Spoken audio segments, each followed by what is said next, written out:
Vamos abrir a palavra do Senhor em João 8:32.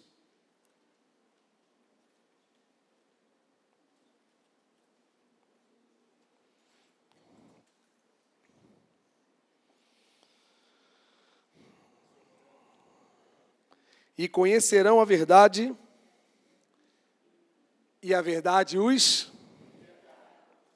Vou continuar lendo, tá? 33 até o 36. Eles responderam: somos descendentes de Abraão e nunca fomos escravos de ninguém. Como você pode dizer que seremos livres? Jesus respondeu: digo a vocês a verdade. Todo aquele que vive pecando é escravo do pecado. O escravo não tem lugar permanente na família, mas o filho pertence a ela para sempre. Portanto, se o filho os libertar, vocês de fato serão livres. Glória a Deus. Hoje a palavra vai falar sobre o poder de Jesus para libertar. Semana passada, se você esteve aqui, você ouviu uma palavra com o nome de o poder de Jesus para curar. E tivemos o privilégio de ouvir um testemunho muito lindo do nosso pastor Delfim. Obrigado por ter dividido aqui um pouco da sua história com a nossa igreja. E hoje nós traremos uma sequência da palavra que vai trazer outra atribuição de Jesus, que é a de trazer libertação. E essa libertação tem várias facetas, tem várias áreas que o Senhor nos liberta. E eu trouxe algumas delas. Em primeiro lugar, Jesus veio ao mundo para nos libertar da religiosidade. Você pode repetir essa palavra no 3 comigo? Religiosidade. 1, 2, 3.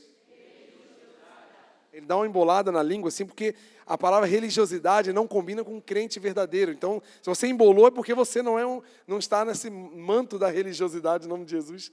Mas a religiosidade é o quê, gente? A religião é boa. O que é a religião? A religião é uma palavra que vem do latim. No latim, a palavra religião, ela se chama religare, que dá o sentido de religar, de tornar novamente ligado. É como se fosse um fio de luz, um fio de energia que foi cortado. Então vai um eletricista muito bem preparado, e ele faz uma emenda ali, ele religa e torna o contato novamente estabelecido. Ele reestabelece a ligação. Então, religião vem disso. E como aconteceu a religião, o religare? Quando o homem pecou, trouxe o pecado para a humanidade, nos trouxe a condenação. O efeito do pecado sobre a nossa vida é a morte, é a destruição, é a degradação do ser humano. E quando nós pecamos, nós acabamos nos desligando de quem? De Deus. E como assim? Adão, lá no Jardim do Éden, estava ligado totalmente ao Senhor. Ele morava, ele vivia no local onde Deus preparou para ele. E eles se encontravam, tinham um relacionamento diário, direto, um com o outro. E quando eles pecaram, eles foram expulsos desse jardim e perderam essa ligação. Então, a humanidade, depois desse pecado, e continuou pecando, depois veio Caim e Abel, depois foi só, daqui para frente, só para trás. E então, o ser humano se desligou desse relacionamento direto com Deus. E, de tempo em tempo, foram acontecendo muitas coisas, até que Deus olhou para a humanidade, nos amou de uma forma tão extraordinária, que enviou o seu Filho, o seu único filho, para que morresse em nosso lugar, para que morresse no lugar que eu e você merecíamos, para que nele fosse colocado o efeito do pecado. E ele morrendo em nosso lugar, ele trouxe a nós a religação entre nós e Deus. Nós éramos inimigos de Deus, nós estávamos afastados de Deus, mas o sacrifício de Jesus nos trouxe e nos reestabeleceu com Deus. Antes, Deus olhava para a humanidade e olhava com um olhar de ira por causa dos nossos pecados. Mas agora, através da religação de Jesus, nós estamos considerados filhos resgatados por Deus. Isso é a religião. A religião que Deus estabeleceu através de Jesus, nos religando a Deus. A religiosidade, ela é algo que nós, seres humanos, tendenciosos a criar formas, costumes, criar pedágios para chegar a Deus. Como eu considero de verdade o que é religiosidade? Tudo o que está entre eu e Deus, que cria um obstáculo entre eu e Deus. Porque se Jesus veio trazer um acesso livre e direto entre eu e Deus, por que eu tenho que criar obstáculos entre eu e Deus? Isso é religiosidade. A palavra de Deus diz em Timóteo que só há um mediador entre Deus e os homens. Você sabe quem é? Jesus Cristo. Porque Ele foi aquele que religou a nossa comunhão com o Senhor. Então, de tempo em tempo, nós vamos criando procedimentos, vamos criando formas de chegar a Deus baseado no que eu acho, no que eu penso, e vou criando sistemas, vou criando procedimentos, vou criando pedágios até chegar a Deus. Só que eu esqueço que quem pagou o sacrifício foi Jesus na cruz, não fui eu. Quem fez com que eu me tornasse justificado? O que é o termo justificado? É eu e você no tribunal, fomos convidados para um tribunal. Temos muitas acusações reais. Esse é o problema. Alguém aqui não é pecador, não? Tem alguém aqui que não é pecador? Pelo amor de Deus, levanta a mão que você deve ser um anjo. Deve ter pena caída no chão aí das tuas asas. Alguém aqui aceitou Jesus e nunca mais pecou? Não, mas eu sou crente, 30 anos de crente. Tá, então tu se batizou e nunca mais pecou, é isso? A não ser que tu se batizou e morreu afogado ali na água. Aí você não teve mais chance de pecar. Nós somos pecadores. A gente tem que entender a nossa identidade. Porém, estamos no tribunal. Fomos convocados porque temos acusações reais. Certo ou errado, gente? Obrigado pela sua honestidade. Só que ao momento do juiz, do acusador, quem é? O acusador é quem? O promotor, é isso? Cadê os advogados da casa? É? Eu não sei assim essas regras. Cadê a Paty? Estou escutando. O promotor é o que acusa, né? Tu não é promotora não, né? Tu é crente, né? Tu é defensora. O promotor vem com um documento cheio de anotações reais sobre nós. E nós merecemos sim uma condenação. Estão entendendo, gente, a história que eu estou montando aqui, amém? Nós estamos diante de um juiz, de um promotor de justiça, com todas as acusações reais sobre nós. Na hora que o juiz vai bater o martelo, condenado eternamente, aparece alguém na frente chamado Jesus Cristo. E ele faz o seguinte, ele fala assim, ele tem culpa sim. Ele tem culpa. Mas eu paguei por ele. Você pode aplaudir o Senhor Jesus?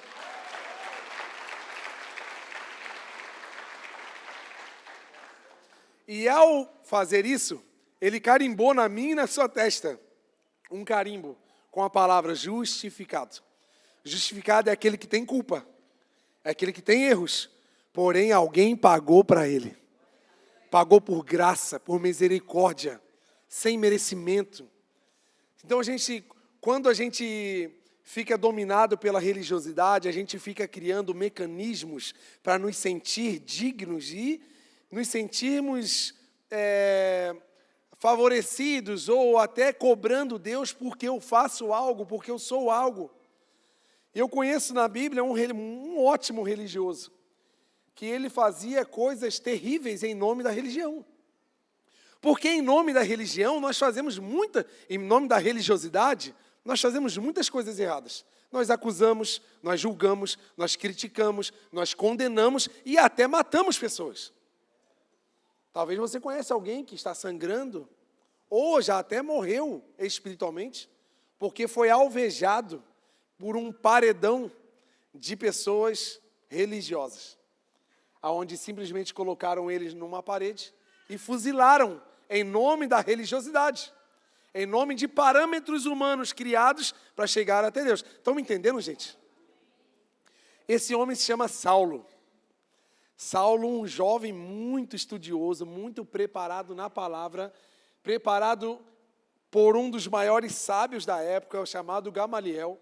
Ele era muito considerado um homem que tinha fé, conhecia o Senhor. Porque se você ler em alguns outros capítulos de Atos, ele intervém na morte dos discípulos, se eu não me engano, Pedro e João, porque eles querem matar Pedro e João. E ele fala o seguinte, Gamaliel fala o seguinte: olha, gente, muitos se levantam assim também na comunidade aqui, só que não dá em nada, né? Se levanta, a pessoa morre, não dá em nada, mas se eles estiverem seguindo ao Deus verdadeiro, a gente vai pagar o pato, então libere esses caras. Na verdade, ele sabia o que ele estava falando. Infelizmente, não tinha coragem o bastante para se expor. É o que acontece com muitas pessoas em posições de influência que não conseguem se posicionar verdadeiramente. Mas Gamaliel era um homem que conhecia Deus.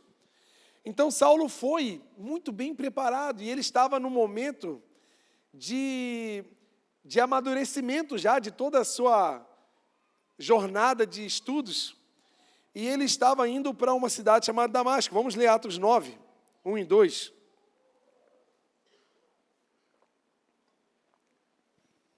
Eu estou rouco, gente, porque o Alelon hoje estava só óleo santo puro do céu.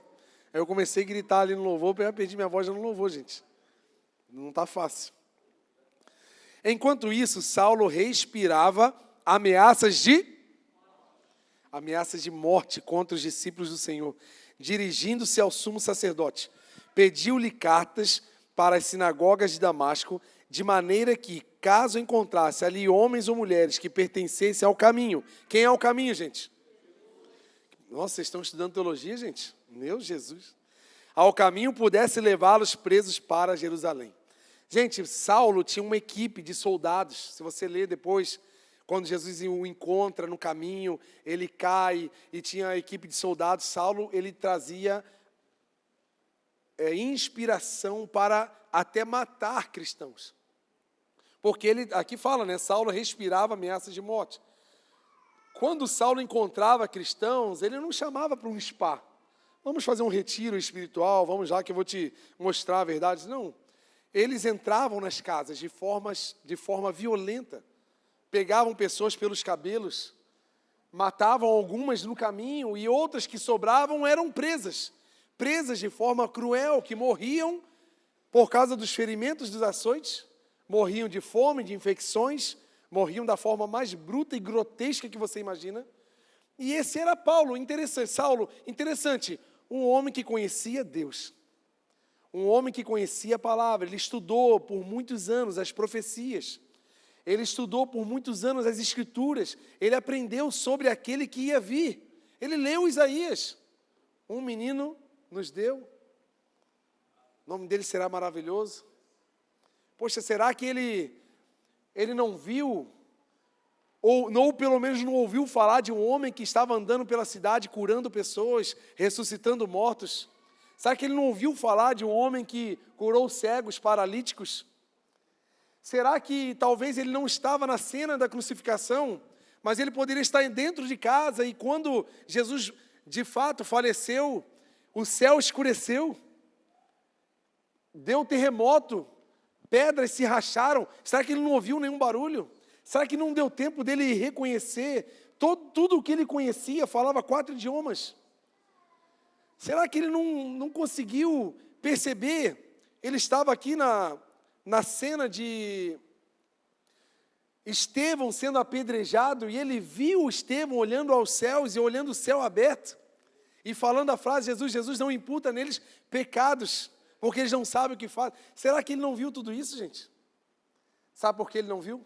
Porque a religiosidade deixa a gente cego.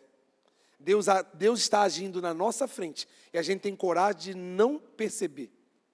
A religiosidade faz com que a gente esteja dentro da igreja, ouvindo a palavra, cantando os louvores, mas não acreditando na atuação do Espírito Santo, porque a religiosidade se torna mais forte do que qualquer outra coisa. Então a igreja está avançando, as coisas estão acontecendo, Deus está agindo, mas a religiosidade faz com que eu não veja nada disso. Estão entendendo, gente?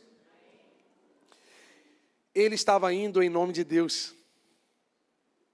Ele estava indo em defesa do que ele acreditava na palavra. Ele estava indo em defesa de pessoas que ele acreditava que estavam indo contra tudo que ele estudou do Senhor.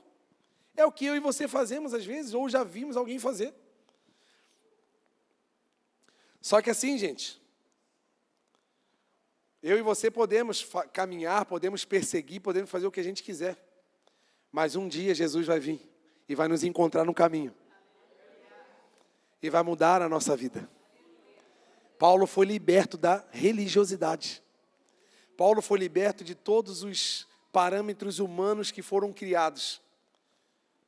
Paulo recebeu uma libertação extraordinária. Vamos ler? Atos 9, 3 ao 5. Peço a você para anotar em algum lugar, no seu celular, num caderno, em algum lugar. A palavra está um pouco densa, muita informação. Que você tenha um pouco de paciência para me ouvir até o final. Está comigo aí, amém?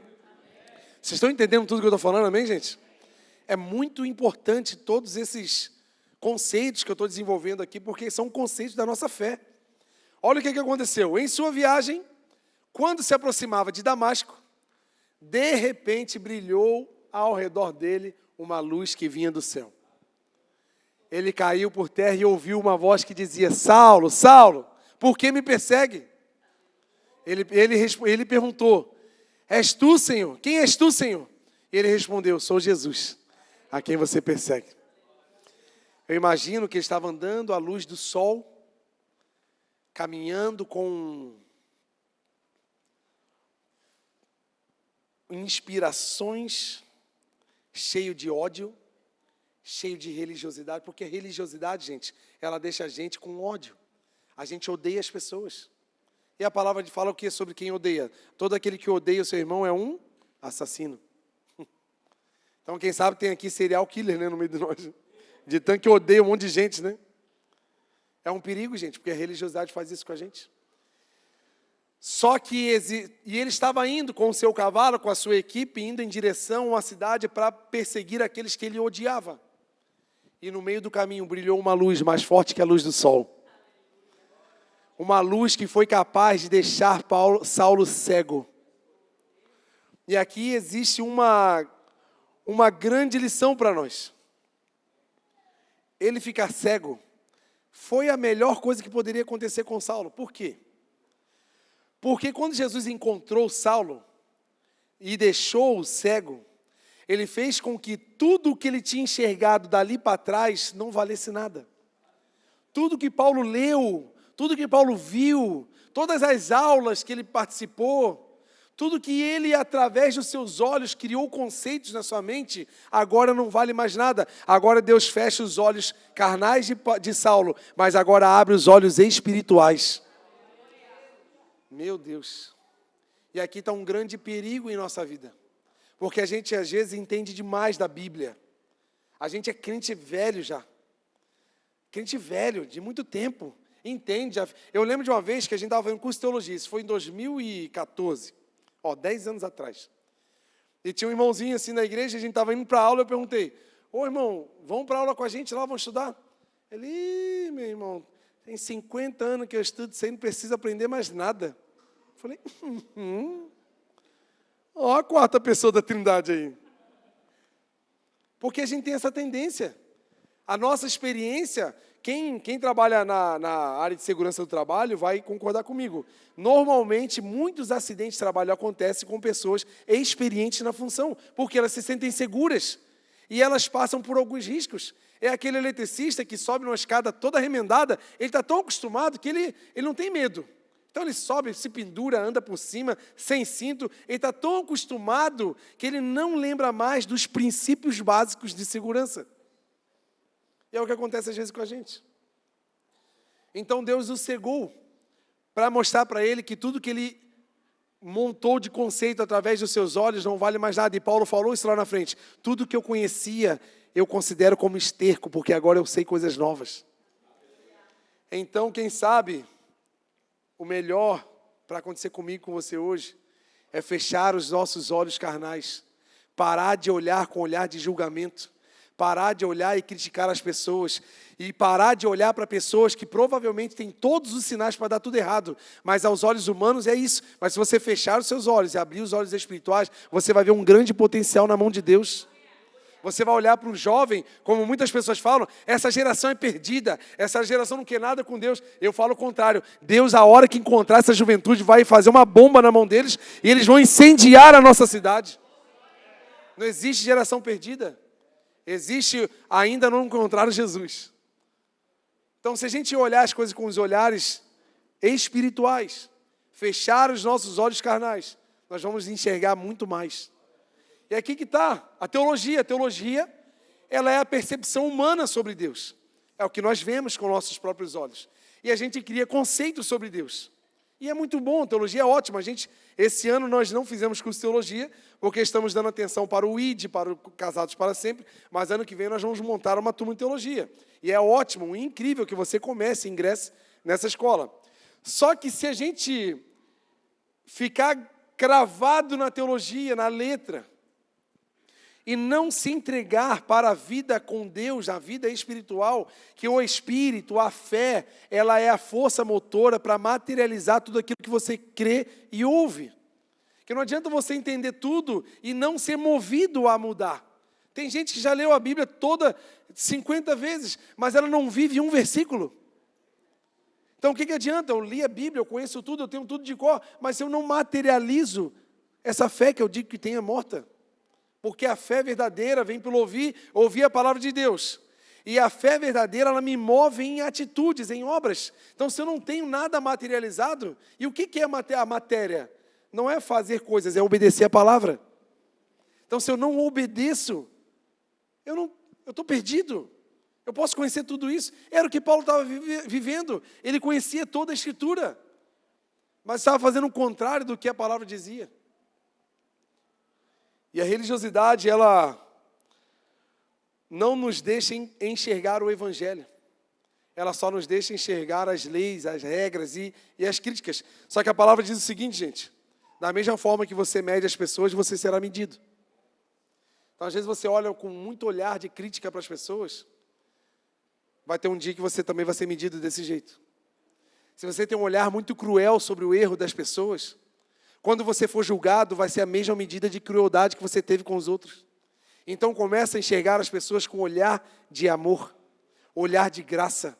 Se você vê um defeito em alguém, não critica, vá lá e oferece ajuda, ou então vai para sua casa, fecha a sua porta e ora por essa pessoa.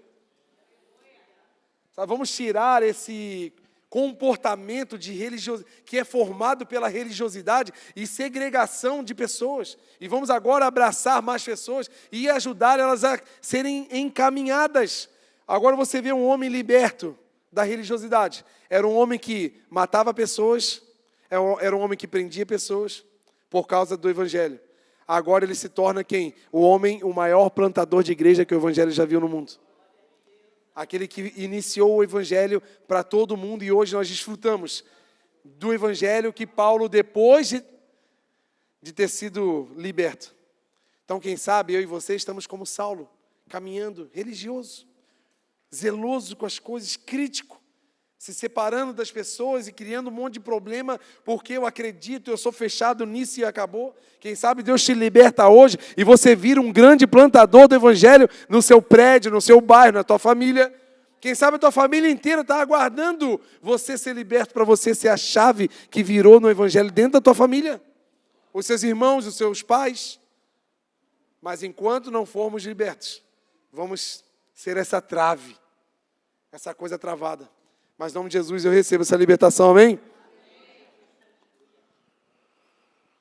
Outra coisa, Jesus veio nos libertar da opressão do inferno, porque o inferno nos oprime.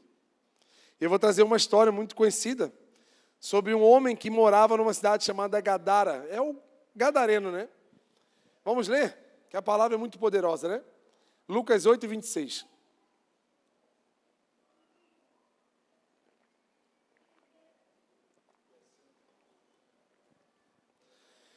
Navegaram para a região dos Gesarenos, porque é uma versão NVI mais nova, mas a mesma tradução para Gadarenos, né? Que fica do outro lado do lago, partindo da Galileia. Vamos ler até o 31, tá? Quando Jesus pisou em terra, olha o poder de Jesus, gente. Jesus não chegou e ficou andando assim, procurando o diabo. Quando ele saiu do barco, fez assim, ó. Pisei. A terra foi estremecida, ó. Foi ao encontro dele um endemoniado daquela cidade. Aonde Jesus chega, as coisas mudam. Você que é cheio de Jesus, aonde você pisa, aquele lugar é modificado. Olha aqui.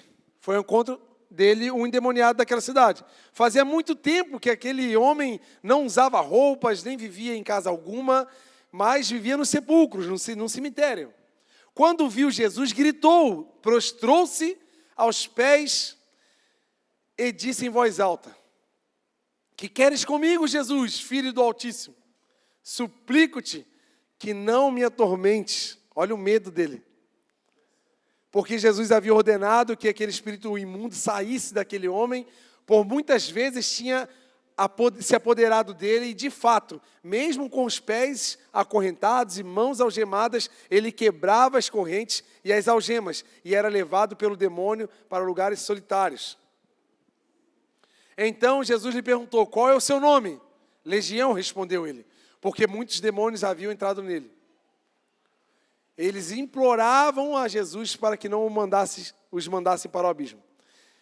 Aqui tem uma cena, né, que é a cidade.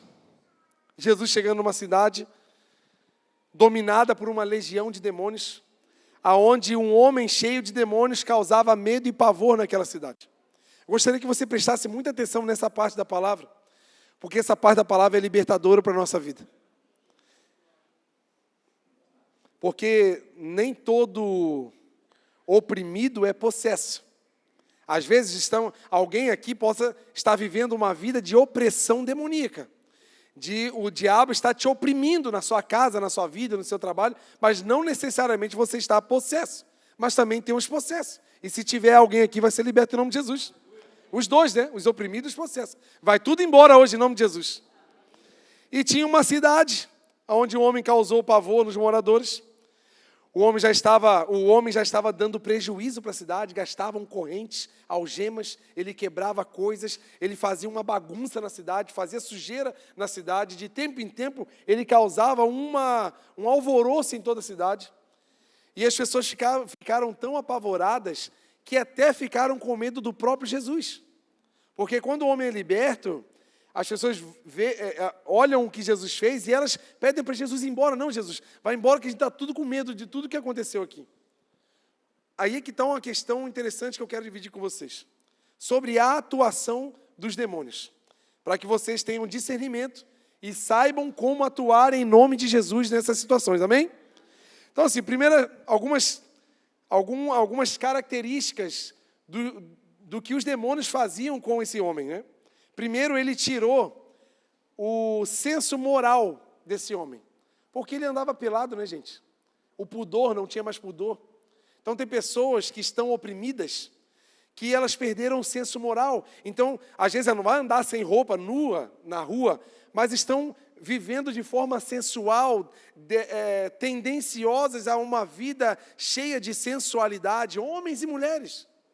Porque o diabo, uma das características que ele causa na vida do ser humano é essa questão moral. Ele arranca de nós o senso moral de pudor que Deus colocou em nós. Então, é isso que ele fez com o homem. Segunda coisa, ele causou no homem uma síndrome do isolamento. Porque ele tinha uma casa, ele tinha uma família. Mas o que a Bíblia diz? Ele não vivia em casas, mas vivia onde? Num cemitério. Aonde tinha pessoas iguais a ele, mortas. Ele era um zumbi, morto por dentro e só o corpo se movendo. E essa é uma característica, gente, muito importante, porque o diabo, ele só trabalha no oculto, ele não trabalha na luz. Ele sempre trabalha nos bastidores. Por isso que a gente tem que cuidar com pessoas que gostam de dar um comentáriozinho aqui, pessoas que só gostam de ficar pelas bordas. Eu não estou falando de pessoas tímidas, eu estou falando de pessoas endemoniadas. Pessoas que estão oprimidas e influenciadas pelo inimigo, pelo inferno. Pessoas que não conseguem estar na galera, não conseguem estar na comunhão, não conseguem estar num culto de ceia, Porque a ceia é o ápice da comunhão da igreja. É onde a comunhão está estabelecida entre os homens e Deus. Só que tem pessoas crentes que estão dentro da igreja há muito tempo, oprimidas pelo inferno, não têm forças para se levantar num dia de culto de ceia. Não consegue. Então a gente tem que analisar e ter discernimento. Porque isso pode vir em qualquer um de nós. O inimigo não está de brincadeira, gente. Ele quer roubar, matar e destruir as nossas vidas. Ele é um enganador. Então ele fez isso com o homem em primeiro lugar. Porque o diabo trabalha no oculto. Porque quando chega a luz dissipa as trevas.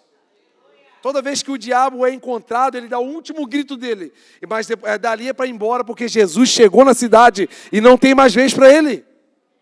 Então você que é cheio do Espírito Santo, se prepare. Que você vai chegar em lugares onde pessoas serão libertas pelo nome de Jesus.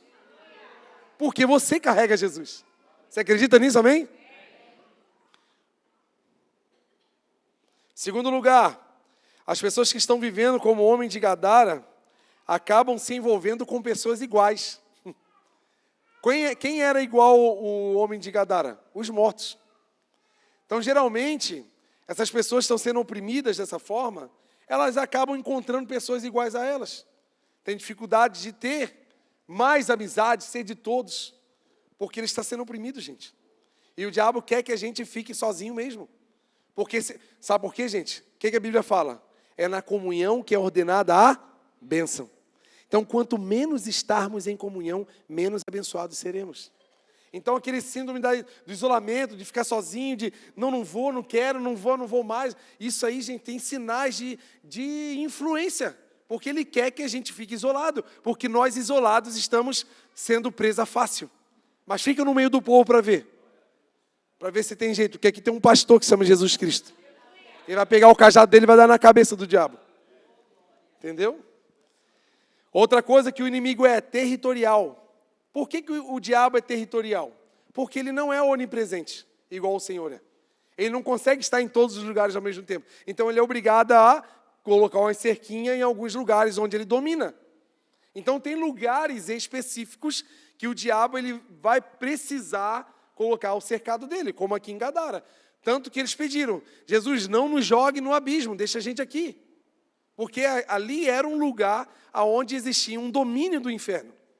Porque eles são territoriais.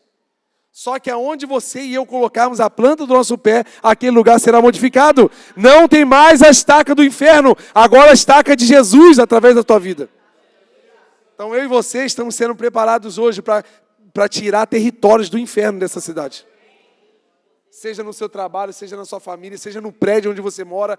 Gente, eu não sei se você está sentindo, mas eu estou com um negócio de coragem aqui em mim que você não tem noção. E eu quero que você seja com tanta coragem como eu estou.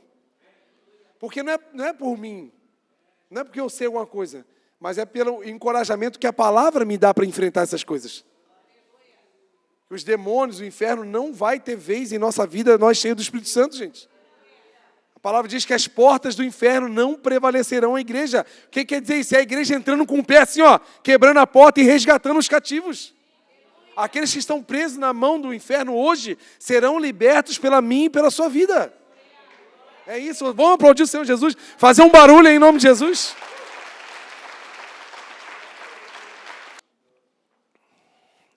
E a parte mais linda da história é Jesus. O fato de Jesus ir até Gadara, gente, um lugar de gentios, não eram judeus. Um lugar que, logicamente, com o seu poder de saber todas as coisas, ele sabia que ali era um lugar dominado por uma legião. A legião estava num homem, mas a legião dominava toda a cidade. Estavam ali pessoas perdidas e um homem entregue na mão do diabo. E aqui eu aprendo uma coisa. Por pior que seja o lugar onde você está, por pior pessoa que eu e você seja, Jesus vai vir e vai mudar a minha vida. Isso é fato. Jesus tem poder para mudar a minha e a sua vida.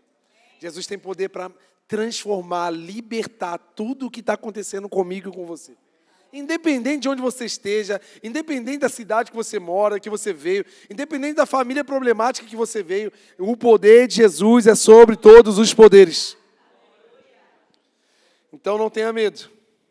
porque Ele vai te encontrar e vai te libertar.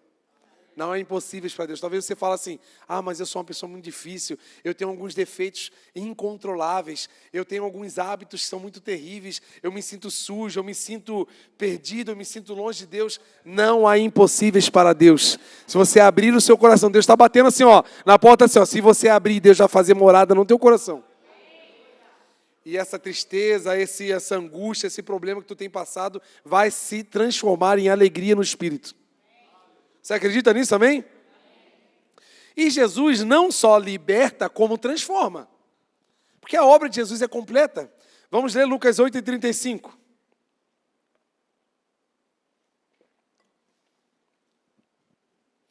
E o povo foi ver o que tinha acontecido.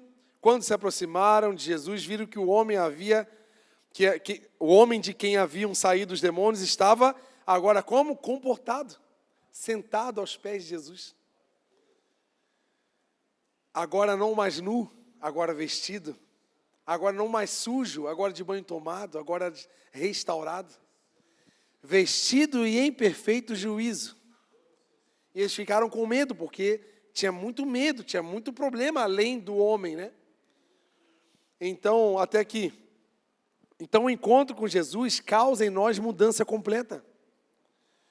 O que acontece em muitos de nós é que nós não nos entregamos por completo.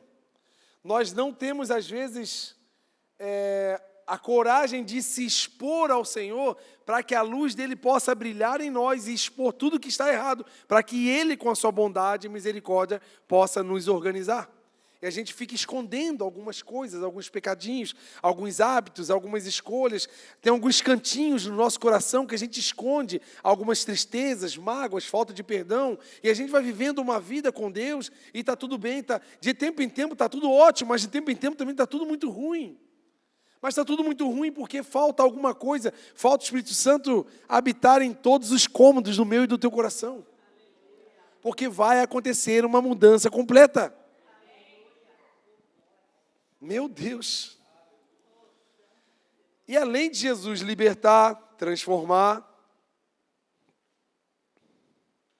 Ele causa um movimento. Eu e você nunca vamos ficar parados depois de um encontro com Jesus. Deus, grava isso no teu coração. Deus não te libertou, não te salvou, não te perdoou para você ser um bolo de carne parado na terra sem propósito. Parado, inerte, não. Deus não ia fazer isso, né, gente? Deus não ia... olha a energia que foi dissipada do universo para vir Jesus até aqui, se materializando em forma humana, sofreu o que sofreu, só para fazer de mim, de você, pessoas comportadas que não fazem nada? Será? Antes, quando eu não conhecia Jesus, eu fazia bagunça, virava à noite tomando todas, ainda ficava meio corajoso quando tomava as 2 latinhas, dava umas pancadas em 2, 3, levava as 5 pancadas, caía no chão, levantava, era o brabo, fazia, mexia e era o bicho. Agora eu sou crente, uma estátua no templo. Não, que eu sou comportado, sou quietinho, não pode fazer barulho. Deus não me salvou para isso. Deus me salvou para causar um movimento na terra. Deus me salvou para eu sacudir esse lugar, essa cidade, a minha família, a minha casa, o meu bairro. Sabe por quê? Isso aqui tem um pouquinho, vou voltar um pouquinho na religiosidade. Eu estava aqui, agora vou voltar um pouquinho aqui. Interessante, né? Antes você era do mundo lá, tal, não conhecia Deus, aí você, sem preconceito, aí você torcia para o Flamengo. Porque salvo não torce para o Flamengo, né, gente? Vou arrumar uma briga agora, uma metade de gente já não vai embora. Tá, gente, é só uma brincadeira, gente, não fica bravo comigo. Só que aí tu virou crente, aí o crente não torce para time, porque ele é santo, mas para o Brasil ele torce. Né? Porque o Brasil é a nação, aí pode torcer, Copa do Mundo. Aí você só torce de 4 em 4 anos, porque o crente pode, porque é verde e amarelo e tal, é tranquilo, é delicioso a Copa do Mundo, é a nossa nação brasileira. Aí tá. Aí a Copa do Mundo acontece aqui, no Galegão aqui, sei lá onde, em algum lugar aqui, nesse estádio aqui na Alameda. Aí você, como um bom crente religioso, tu vai lá, né? Tu grita, tu xinga o juiz, tu vai lá e reclama, e vai bater o pênalti, você faz aquele, isso então, meu Deus, tu quase morre. Mas aí a gente chega na hora do culto, na hora do louvor, o grilo, cri, cri, cri. Nós não fazemos nenhum movimento. Aí a vascaína. Ele sempre entra quietinho, né, Robson? Sei por quê. Nossa, sofrimento danado também, né? Até perdi o que estava falando. Aí você entra diante do Salvador, diante de Deus, e a gente não faz nenhum movimento, a gente é muito comportado. Sabe como é que é o meu sonho da gente entrando na igreja, gente? Vai começar o culto, vamos entrar na igreja. Eu vou louvar o Senhor. Eu vou louvar o Senhor. Mas entrar assim, cara, bagunçando tudo. Tira as cadeiras daqui que eu quero pular para o Senhor. Deus merece todos os movimentos que eu puder dar para Ele. Ele é o Senhor da minha vida, Ele me salvou. Louve o Senhor, meu Deus.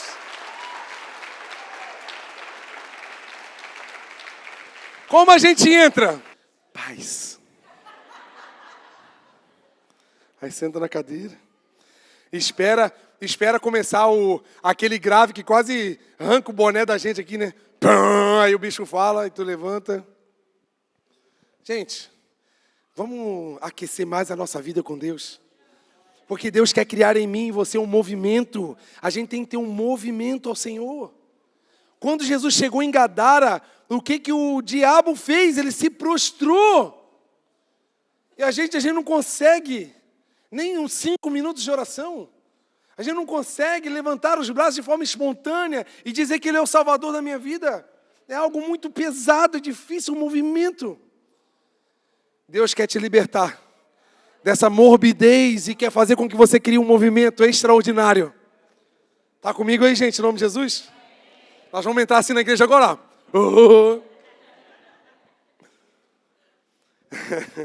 Vamos ler Lucas 8:38.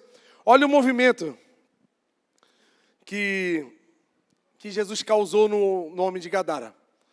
O homem de quem haviam saído os demônios suplicava-lhe que deixasse ir com ele. Ele queria ir junto com Jesus. Porque todo mundo que é encontrado por Jesus não consegue soltar mais. Ele quer ficar agarrado com Jesus. Ele quer viver com Jesus, andar com Jesus. E Jesus falou, cara, vai embora. Dizendo, olha aqui o envio de Jesus para mim e para a sua vida. Vai para casa. Conte tudo o que Deus fez a você. Olha só que interessante. O primeiro movimento que Jesus fez no homem de Gadara foi o quê? Restaurar um ambiente familiar dele. Olha que poderoso, gente. Coisa triste é um cristão, uma pessoa que vive na igreja, culto abençoado, igual o de hoje, meu Deus, louvou hoje. Se pudesse dar um replay, a gente vivia tudo de novo, eu vivia 10 vezes. Mas coisa triste a gente sair daqui e um ambiente de casa de briga, de contenda, de tristeza, de decepção, de traição, de coisa ruim. Gente, Deus quer que eu e você saiamos daqui hoje enviados para uma restauração no nosso lar. Uma restauração do nosso casamento, uma restauração das nossas amizades, uma restauração do relacionamento com a nossa família. Deus não se agrada de ver eu e você tristes porque estamos separados emocionalmente dos nossos pais, por exemplo. Pessoas que carregam mágoas dos pais há anos e não perdoam. Não, vai para casa, ó. Vai para casa e fala de Deus. Fala o que Deus fez na tua vida, que tu vai ver se você não vai encontrar perdão. Vai para lá e vai ver se você não vai encontrar Jesus. Quando você falar de Jesus para sua casa. Então começa em casa as coisas. Então o movimento que aconteceu. Porque não adianta, não dá para a gente mentir. Não dá para mentir. Uma hora a gente vai soltar os cachorros na frente de alguém. Por mais comportadinho que nós somos. Vai ter uma hora que a gente vai... Então, para mim, por isso que eu prefiro ser do mesmo jeito onde eu estou. Eu sou meio doido assim aqui, mas se você for lá em casa, eu vou ser um pouco mais doido ainda. Você vai até ficar meio preocupado comigo. Esse cara não é certo. Eu prefiro ser do jeito que eu sou em qualquer lugar. Porque daí eu não preciso enganar para ninguém. Eu sou desse aqui, eu. Então, Deus quer isso para a gente. Então, está aqui, ó. Então, o homem... Olha aqui, ó. Olha uma fé verdadeira, obediente, ó. O que o homem fez? Foi. Ele foi e anunciou na cidade inteira quanto Jesus tinha feito por ele. Gente, Deus quer fazer isso comigo e com você. Está vendo como é que é perigoso aquele sentimento assim? Não é errado, né? Nossa, eu estou queimando por Jesus. Eu preciso ir para a África. eu preciso para a China, eu preciso para a Coreia do Norte. Não, gente, tem uma missão aqui em Blumenau para você. Tem uma missão lá no teu bairro. Quem sabe teu vizinho precisa ouvir o que Deus fez na tua vida. E você está aqui querendo viajar 10 mil quilômetros para falar de Jesus. Anda 5 passos. Você não precisa de nenhum recurso. O recurso é você. A não ser que você seja enviado. A não ser que Deus tenha uma obra mesmo específica na tua vida. E você vai ser enviado por alguém, como a Bíblia diz. Mas se ninguém te enviar, o envio natural e automático já está em nós. Aqui, ó, ide por todo mundo e pregar o evangelho a toda criatura. Estão entendendo, gente? Amém? Então Jesus criou um homem que estava segregado, morando no cemitério, sujo, pelado, perigoso, agora se torna um missionário do evangelho do Senhor Jesus. É isso que Deus quer para a nossa vida, gente. Jesus não mandou ele para a África, mandou ele ficar em casa. Porque às vezes é os de casa que precisam ouvir o que Jesus fez na gente. Estão entendendo, gente? Amém? E Jesus, ele nos liberta de muitas coisas, né, gente? Mas aqui vai ser a minha última anotação, né? Jesus também nos liberta da condenação do pecado. Você pode repetir isso? Jesus me liberta da condenação do pecado. No 3, 1, 2, 3. Jesus me liberta da condenação do pecado. Isso é uma verdade, gente. É a principal verdade do Evangelho. E aqui está um texto no qual eu amo da Bíblia e eu sempre que leio assim, causa em mim uma comoção, uma alegria. De manhã eu chorei igual criança, agora eu acho que eu não vou chorar porque a lágrima foi tudo de manhã. Mas é um texto que mexe comigo, todos são lindos, a Bíblia inteira é maravilhosa. E esse texto eu tenho um carinho, vamos ler Tito 3, versículo 3. Nós vamos entender o que é essa condenação e o que Deus fez por nós. Houve um tempo em que nós também éramos insensatos, desobedientes, vivíamos enganados, escravizados por toda espécie de paixões e prazeres. Vivíamos na maldade e na inveja, sendo detestáveis e odiando uns aos outros. Contudo, quando da parte de Deus, o nosso Salvador, meu Deus, a bondade e o amor pelos homens foram manifestos. Só uma pausa aqui.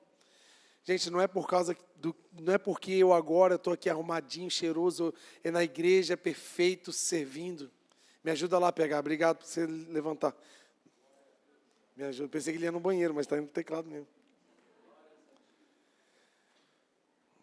Se você olhar para a vida de Paulo estava indo se confessar para alguém, falando que ele estava vivendo uma vida errada e estava arrependido, sim ou não? Ele estava indo fazer o quê? Matar cristão, perseguir cristão. Se você olhar para a vida do gadareno, você vai perceber, ele estava procurando um círculo de oração para orar, estava procurando um culto de libertação, sim ou não?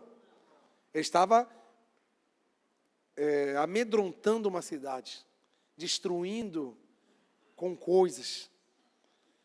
Então é desse jeito que Jesus nos encontrou. Ele nos encontrou na forma deformada onde estávamos. E quem sabe, como o gadareno, em lugares terríveis. Quem sabe o dia que Deus foi lá em você e jogou uma semente. Quem sabe um evangelista doido aí que anda pela rua te entregou um folheto e você estava doido, estava no mundo, estava de qualquer jeito. Mas foi naquele dia que Jesus falou assim, ó, joguei a semente, daqui a pouco brota. Mas é num lugar ruim que Deus nos encontra. É de uma forma ruim que Deus nos pega. É de um jeito ruim que Deus nos ama. Porque Ele vai nos amar e vai nos transformar, vai nos libertar. Esse é o poder de Jesus sobre nós. E está aqui, ó, contudo o quê? Apesar da nossa inveja, do nosso egoísmo, dos problemas que nós arrumamos, do todo tipo de prazer que a gente se apega, apesar de tudo isso, quando da parte do nosso Deus, o nosso Salvador, se manifestou a bondade e o amor por nós. Olha aqui. Próximo. Não pelos atos de justiça por nós praticados. Eu quero que tu entenda que eu e você não merecemos o que Deus fez por nós. Porque senão isso é religiosidade. E eu quero que tu saia daqui reconhecendo o lugar que Jesus te tirou. Que provavelmente era de um cemitério igual o gadareno. Provavelmente você estava lidando com pessoas mortas igual o gadareno lidava. Não foi pelos atos de justiça que nós praticamos mais, por causa da misericórdia. Ele nos salvou pelo lavar regenerador, renovador do Espírito Santo.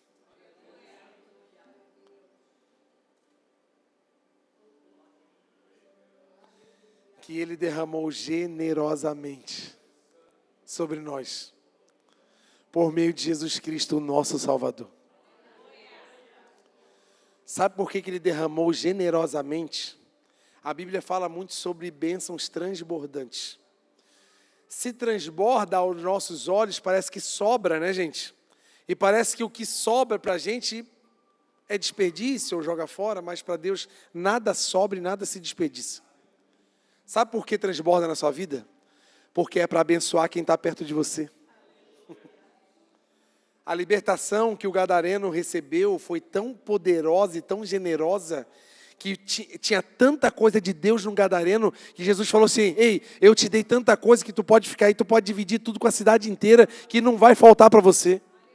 O que Deus tem te dado, entregado na tua vida, é tão poderoso que você pode repartir, porque não vai faltar, sabe por quê? Veio de Deus. Então reparta o seu tempo com as pessoas, doe sua vida, divida o que Deus fez por você. É o que Jesus falou com o gadareno. Não, fique em casa, vá para casa, fala o que Deus fez com você e ande pela cidade inteira dizendo o que Jesus fez através de você. Porque o lavar regenerador do Espírito Santo, ele é transbordante, ele é generoso. Não existe santinho, gente. Todos nós somos culpados. Lembra que eu falei lá no início? Que não existe gente santa, não existe não pecador. Só que simplesmente Deus olhou para mim, para você, para a humanidade e falou assim: você não vale nada, mas eu gosto de você.